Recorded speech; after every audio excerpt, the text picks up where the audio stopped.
Hallo iedereen. Deze keer we praten in Engels. We live in reality, we don't live in the Netherlands. And the Netherlands is only a part of reality. So if you are a human and you are a human, English is the language of business. And I mean business.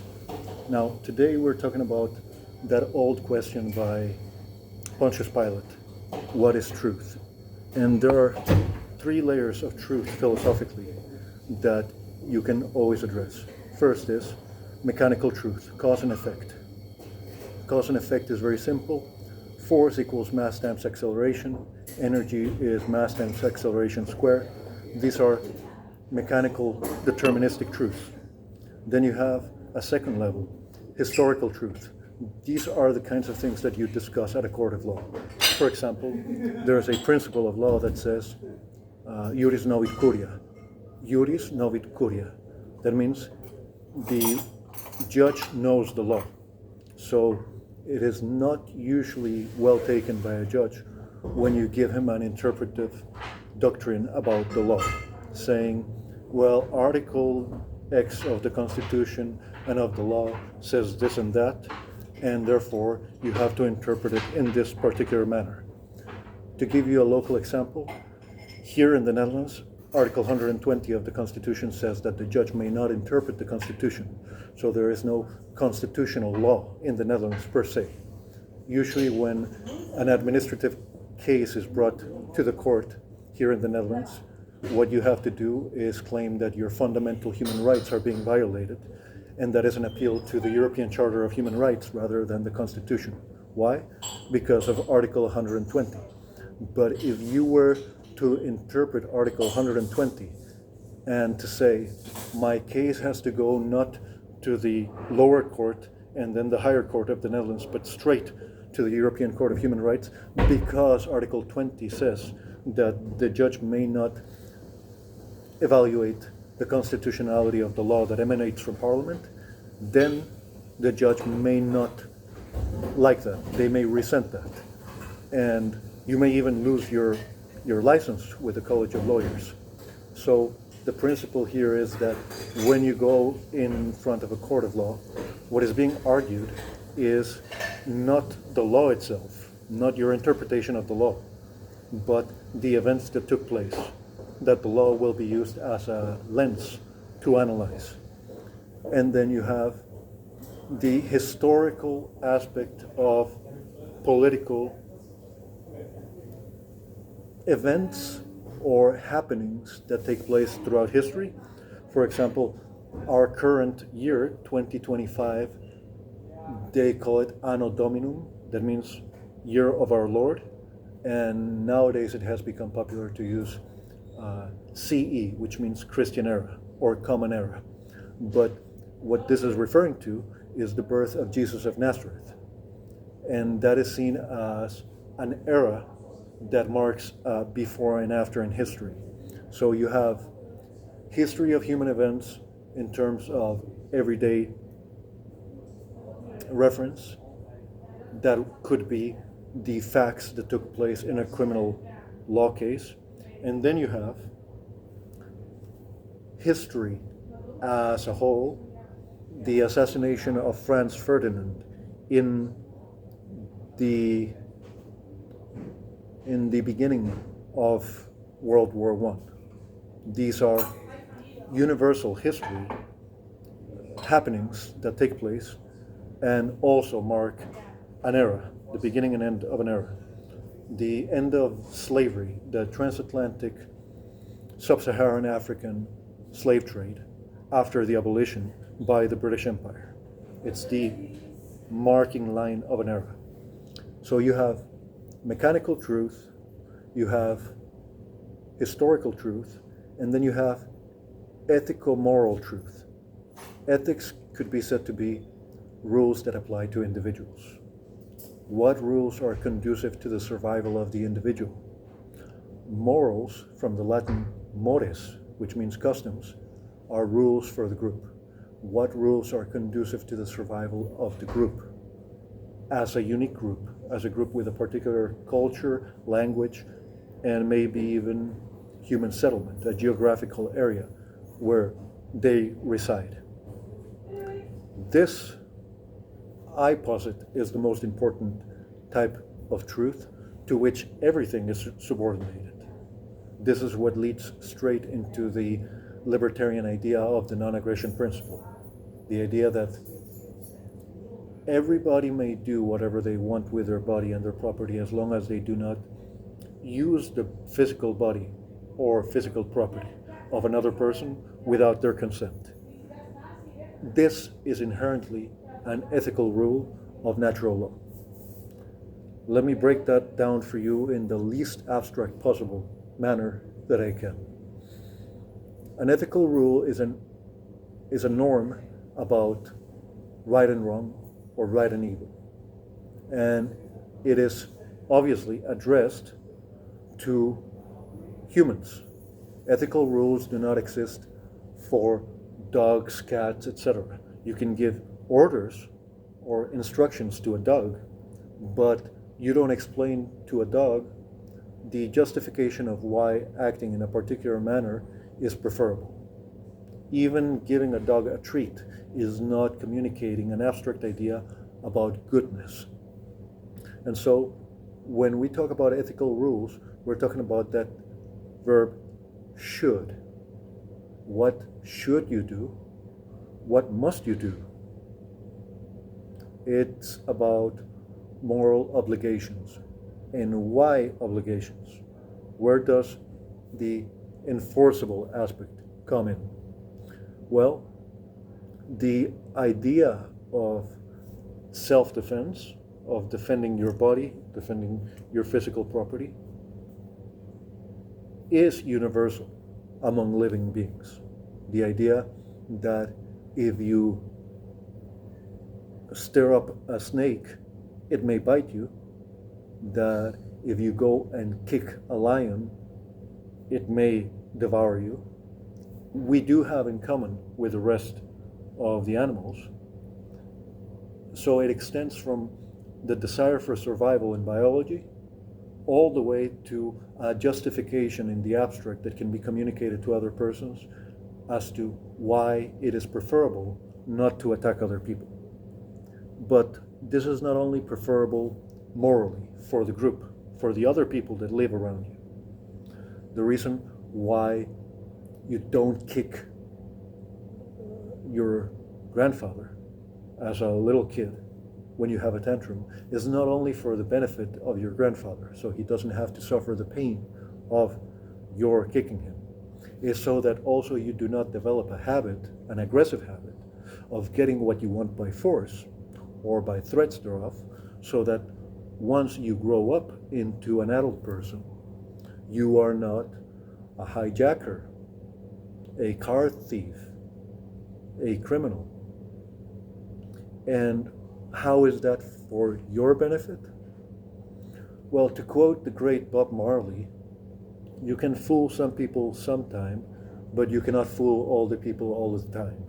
And what that means is that eventually it is an expectable probability. The difference between risk and danger is that risk is an imaginable probability. When you are a credit analyst evaluating whether you should lend out money to an entrepreneur that is asking a loan from a bank, you are imagining the possible that the business goes bankrupt and the debt cannot be repaid. This is something that is foreseeable in the abstract. This is a risk, whereas a danger is unexpected. And if you grow up to be a person who is aggressive, then the risks slide into the dangerous. You don't know if you go and suddenly rob somebody. That somebody that you robbed may not necessarily be an outstanding member of the community and a productive citizen. Quite the opposite. It may be some kind of sketchy oligarch who has connections that may recognize you visually and then hire someone to harm you. But it could also be, on the other extreme, just an upright member of society who is prepared to defend themselves. I don't know what the regulation is here in Europe and here in the Netherlands for carrying concealed weapons. I know that in Costa Rica, you have to take a psychological exam, you have to do a theoretical and practical exam, and then you get a license and you are allowed to carry it concealed or have it in your home. From what I understand here in the Netherlands, if you are a weapon owner, you have to have it in a different room from where you store the bullets. But let us posit, for the sake of argument, a society like Texas and the United States, where by virtue of the Second Amendment, people can own and carry guns. And you have not been brought up to understand the potential dangers of being an aggressive person. And then you try and rob an apparently, seemingly weak and defenseless old lady, and she hands you her handbag, and as you walk away, she shoots you in the foot and in the leg and calls the police, or yells, "Call the police," while pointing the gun at you. Here you see the method that you have chosen, which is involuntary force, force that is not agreed or consented to by the person onto whom that force is being applied to, being used against you in a completely legal fashion. But it is not the legality of it that has now become a danger, a deadly danger to your life. You're on the pavement, you're bleeding. Maybe the bullet touched an artery, maybe it didn't.